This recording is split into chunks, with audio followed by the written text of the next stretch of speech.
కరీంనగర్ జిల్లా తిమ్మాపూర్ మండలం రామకృష్ణ కాలనీలోని ప్రాథమిక పాఠశాలలో కరీంనగర్ మానేరు లయన్స్ క్లబ్ ఆధ్వర్యంలోని ఏర్పాటు చేసిన ఆర్ఓ వాటర్ ప్లాంట్ను మానేరు లయన్స్ క్లబ్ అధ్యక్షులు ముత్యం శంకర్ గౌడ్తో కలిసి 320G లయన్ సింహరాజు కోదండరాం ప్రారంభించారు. అలాగే విద్యార్థులకు టైర్ బెల్టర్లతో పాటుగా ఐడి కార్డులను కూడా అందజేశారు. ఈ కార్యక్రమానికి ముఖ్య అతిథిగా హాజరైన లయన్ సింహరాజ్ కోదండరాం విద్యార్థులను ఉద్దేశించి ప్రసంగించారు.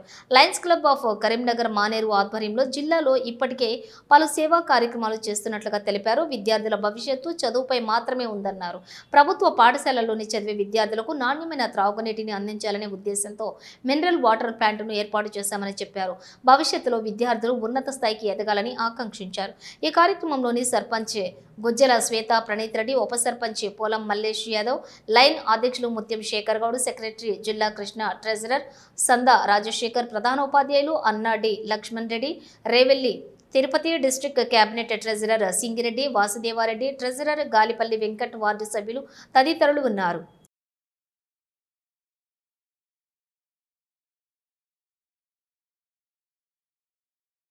ఆపరేషన్ ఖర్చు మనం 5,000 అనుకున్నా కూడా తక్కువ 5,000 అనుకున్నా కూడా 1,60,000కు దాదాపు 80 కోట్ల పైన దాని విలువ ఉంటుంది.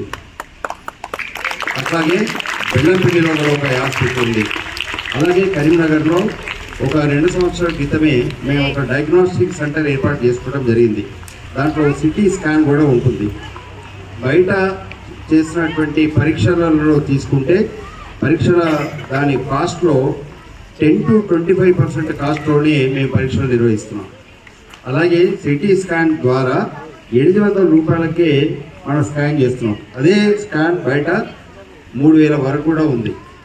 అట్లా మేము కాస్ట్ టు కాస్ట్ బేసిస్ మీద ఇటువంటి సమాజహిత సేవా కార్యక్రమాలు ఎన్నో చేస్తూ, అలాగే పాఠశాలలో కూడా విద్యార్థులకు సంబంధించినటువంటి అంశాలకు కూడా పాత్ర పోషించడం జరుగుతుంది. నోట్బుక్స్ ఇవ్వటం కానివ్వండి, ఇలాంటి ఐడి కార్డ్స్ కానివ్వండి, తర్వాత బెల్ట్స్ కానివ్వండి, కొన్ని స్కూల్స్లో షూస్ అటువంటిది కూడా ఇచ్చిన సందర్భాలు ఉన్నాయి.